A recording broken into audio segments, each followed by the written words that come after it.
Salut à tous, bienvenue sur Tag. Aujourd'hui, il fait beau. Encore un peu, on en profite. Les rossignols chantent. Et si les rossignols chantent, le nightingale peut-être chante. Allez, au-delà de la blague, on déballe aujourd'hui dans la série SD Gundam Cross Silhouette CS. Le Nightingale, qui est un modèle issu du film, très exactement, qui est Char contre-attaque. Le titre exact, on va le reprendre, c'est Mobile Suit Gundam Char contre-attaque, voilà, qui est un film qui est sorti en 88 et dans laquelle Char Aznable pilotait, je vous le fais en version anglaise, Char Aznable pilotait ce Gundam-là, qui est un Gundam assez impressionnant et qui, je trouve, a bizarrement assez peu sa place. Ça, c'est mon point de vue dans une série CS, parce que c'est quand même un modèle assez riche et complexe, et qui, au final, se retrouve dans une série réduite, SD donc, et donc on va voir un petit peu ce que ça donne, ce que ça rend dans une version super déformée, qui est le SD, et une version un peu plus implémentée, qui est le Cross Silhouette, le CS. Donc, petit tour de boîte. Alors, c'est un modèle particulier. Pourquoi? Parce qu'il a ces énormes ailes sur le côté, qui sont en fait donc des ailes dans lesquelles on va retrouver énormément de réacteurs. Et on a vraiment une forme de ce Nightingale très spéciale et une couleur très spéciale. Un rouge assez impressionnant. Donc ici, sur le côté, on retrouve le modèle toujours ici en CS, en SD, pardon, ici en CS. Voilà. Avec particularité, les funnels fixés sur les ailes peuvent sauter, peuvent sortir. Donc on peut effectivement, à l'aide d'un présentoir spécial, si on a un présentoir avec des parties mobiles, avec plusieurs tiges, on peut travailler vraiment des choses sympas. Et puis ici, au niveau de l'œil, du monoculaire, on va pouvoir le bouger de droite à gauche, ce qui fait qu'on va pouvoir lui donner des gimmicks un petit peu plus sympa. Voilà. Toujours une particularité de ces boîtes, elles sont livrées à chaque fois avec un, un frame, un squelette en SD, pas de squelette CS. Il faudra le commander en plus. Je le rappelle, je vous fais un petit hop là, je sors de derrière les fagots. Il faudra vous commander ce kit là en plus, qui est un kit option parts, qui vous permettra de l'équiper. En prix, on est sur un ensemble, un kit complet ici. On est à moins de 10 euros chez PlayStation Japan. C'est quand même assez sympa.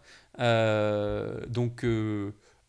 frais de port, évidemment. On est à 9,80 € exactement. Donc c'est quand même plutôt pas mal. On a fait le tour de la boîte. Ici, on retrouve l'illustration. Donc ici, toujours, on nous explique que les couleurs sont très très flashy et que à l'assemblage, on a un effet assez intéressant. Moi, je trouve qu'il est vraiment impressionnant. On dirait un espèce de scarabée ailé. C'est très étrange. On a ici des gros fuel tanks, donc des gros réservoirs de fuel.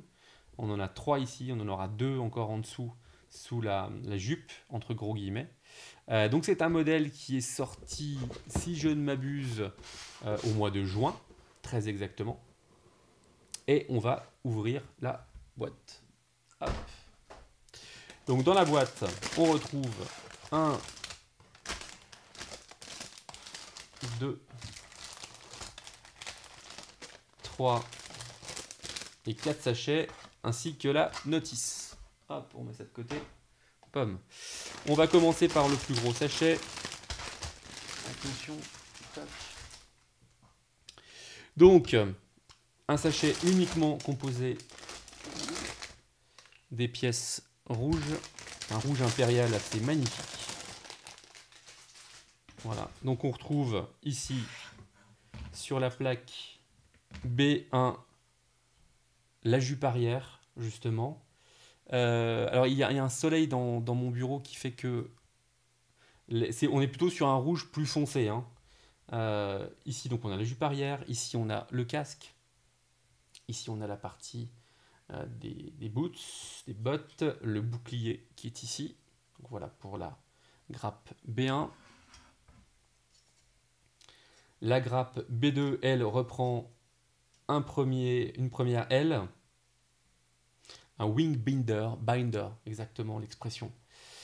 Ici, on a en tout et pour tout, je crois, si je ne me trompe pas, 10 funnels différents. Ici, on a des pièces de fixation au niveau des bras. Voilà pour la grappe ici B2. Voilà. Deuxième sachet.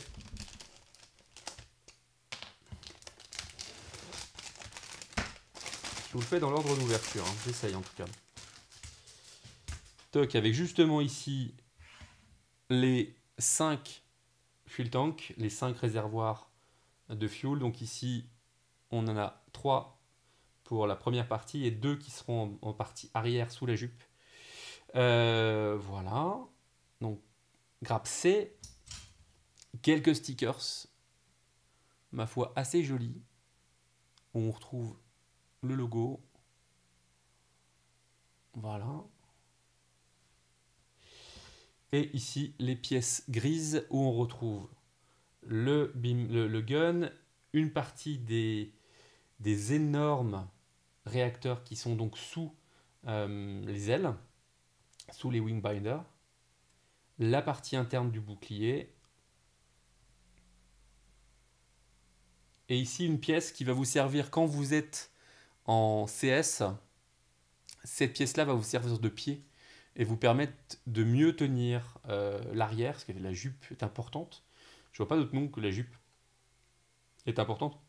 Et donc, c'est assez compliqué à fixer. Il nous reste 2 sachets.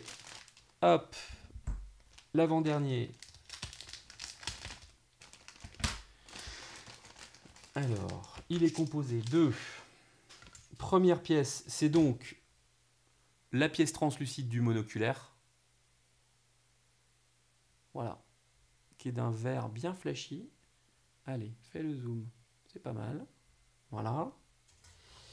On retrouve ici la pièce qui est du deuxième wing binder, le dessous, et ici des pièces de fixation. Ici sont la partie du squelette, la frame, la SD frame de la bête. Voilà. Et puis pour terminer, on va prendre le dernier sachet qui, lui, reprend en fait ce qu'on a déjà eu, c'est-à-dire la coque du wing binder, d'autres funnels, les 5 autres funnels, des parties pour les bras, etc. Donc une partie qu'on a déjà vue. Voilà. On va retrouver la notice ici. Toc. Donc notice complète où, comme d'habitude, nous allons avoir les 2 parties d'explication, le montage en SD, le montage en CS